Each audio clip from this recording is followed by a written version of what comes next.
Hello friends, मैं हूं कुलदीप सिंह। दोस्तों, आज मैं आपके लिए कुछ अपडेट्स लेकर के आया हूं, जिसमें से कुछ एडवोकेट्स के लिए हैं, कुछ सुप्रीम कोर्ट से हैं और कुछ हाई कोर्ट से हैं। स्टार्ट करते हैं। सबसे पहले एडवोकेट्स के लिए सुप्रीम कोर्ट के सामने एक पीआईएल फाइल की गई है। तो उस पीआईएल में कहा गया है कि जिस प्रकार से आज कोविड-19 की इस महामारी के दौरान पूरे देश में लॉकडाउन है और कोर्ट्स काम नहीं कर पा रही हैं, तो एडवोकेट्स की अर्निंग के जो सोर्स हैं वो बंद हो चुके हैं। तो इस प्रकार की इमरजेंसी के दौरान एडवोकेट्स को फंड प्रोवाइड करवाया जाए, तो उसके लिए सेंट्रल गवर्नमेंट को एक यूनिफॉर्म नेशनल लेवल स्कीम बनानी चाहिए, जिससे एडवोकेट्स को फंड प्रोवाइड करवाया जाए जब भी कोई इमरजेंसी हो या फिर किसी भी कारण से अगर एडवोकेट्स अपनी अर्निंग नहीं कर पा रहे हैं, चाहे लॉकडाउन हो चाहे इमरजेंसी हो, तो इस प्रकार से एडवोकेट्स की हेल्प की जाए। क्योंकि उसमें यह बताया गया कि जब भी कोई एडवोकेट कोर्ट के सामने प्रेजेंट होते हैं, तो कोई भी अगर एप्लीकेशन के साथ में या फिर पिटीशन के साथ में, किसी भी केस के साथ में, रिव्यू पिटीशन, चाहे किसी भी प्रकार से कोर्ट के सामने जब भी कोई एडवोकेट अपना वकालतनामा फाइल करते हैं, तो उस वकालतनामे के ऊपर वेलफेयर फंड की एक टिकट लगती है, जिसकी कॉस्ट 20, 25, 30 रुपीज़ होती है, जो इस अलग अलग स्टेट में अलग अलग उसकी प्राइस है। तो एक वकालतनामे के ऊपर 20 से 30 रुपीज़ उस वेलफेयर फंड में जाते हैं प्रत्येक एडवोकेट की तरफ से। तो इस प्रकार से पर डे में एक स्टेट में कितने वकालतनामे फाइल होते हैं कोर्ट के सामने। तो इस प्रकार से स्टेट बार काउंसिल के पास में वेलफेयर फंड का जो अमाउंट आता है, तो उसके थ्रू ही एडवोकेट्स की हेल्प की जानी चाहिए। तो इस प्रकार की एक व्यवस्था की जाए, तो इसलिए एक सुप्रीम कोर्ट के सामने पीआईएल लगाई गई। साथ में यह भी कहा गया कि कुछ स्टेट बार काउंसिल्स ने इस कोविड-19 की महामारी के दौरान यह घोषणा की है कि जिन एडवोकेट्स की प्रैक्टिस 10 साल से कम है, उन एडवोकेट्स को हेल्प की जाएगी स्टेट बार काउंसिल की तरफ से।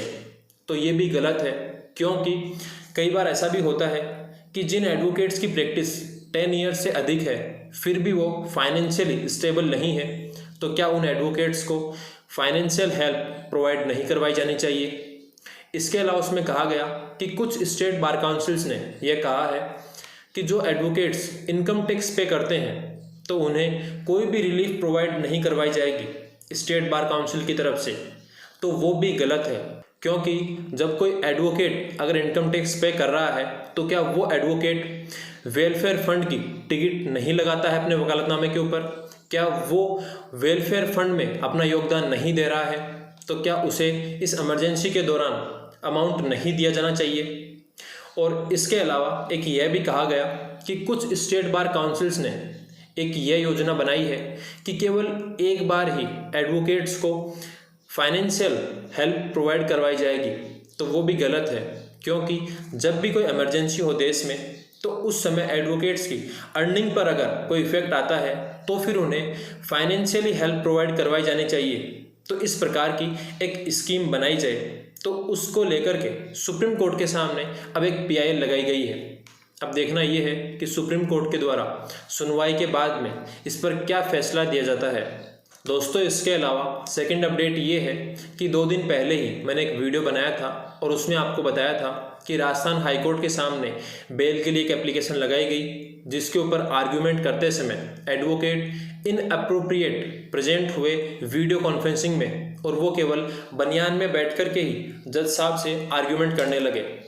तो उस केस में अब एक ये बात भी सामने आई है कि जो केस फाइल किया गया था, उसमें पार्टी के नाम के साथ साथ बाई कास्ट उसकी कास्ट भी लिखी गई थी।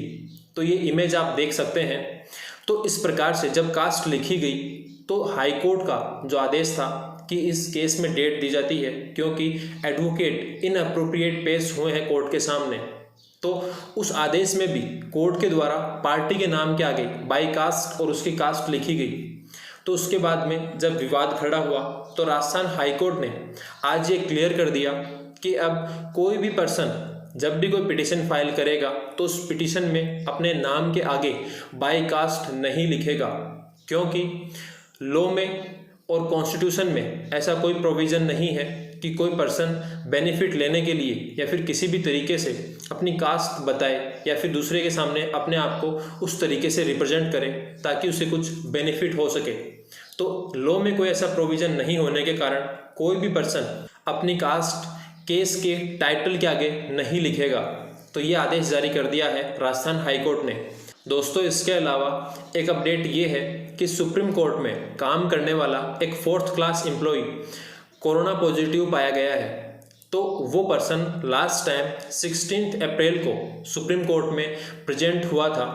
तो अब ये जांच की गई कि वो पर्सन किन किन लोगों के संपर्क में आया। तो उसमें सुप्रीम कोर्ट के 2 रजिस्ट्रार भी सामने आए हैं। तो उन दोनों ही रजिस्ट्रार को क्वारंटाइन सेंटर में जाने के लिए पूछा गया है।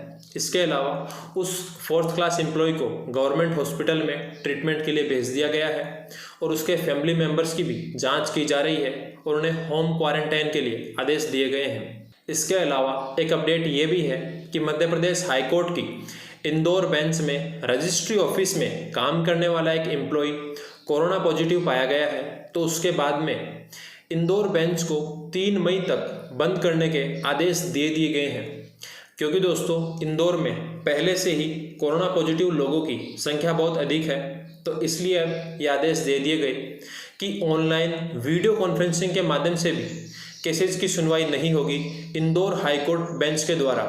लेकिन इसमें कहा गया है कि जो मध्य प्रदेश हाई कोर्ट की प्रिंसिपल बेंच जबलपुर है वहाँ पर सुनवाई होगी केसेज की ऑनलाइन, और ग्वालियर बेंच में भी सुनवाई की जाएगी वीडियो कॉन्फ्रेंसिंग के माध्यम से। तो दोस्तों कोविड-19 का कहर जारी है और इसी प्रकार की जो भी कोई इन्फॉर्मेशन होगी हाई कोर्ट और सुप्रीम कोर्ट से रिलेटेड उसके बारे में मैं आपको इस चैनल पर रेगुलर अपडेट देता रहूँगा। तो दोस्तों इसी प्रकार की न्यूज़ देखने के लिए बने रहें लीगल गुरुजी 24 यूट्यूब चैनल के साथ में। और अगर आपको वीडियो पसंद आया है तो इस वीडियो को अधिक से अधिक शेयर करो और चैनल को जरूर सब्सक्राइब कर लें।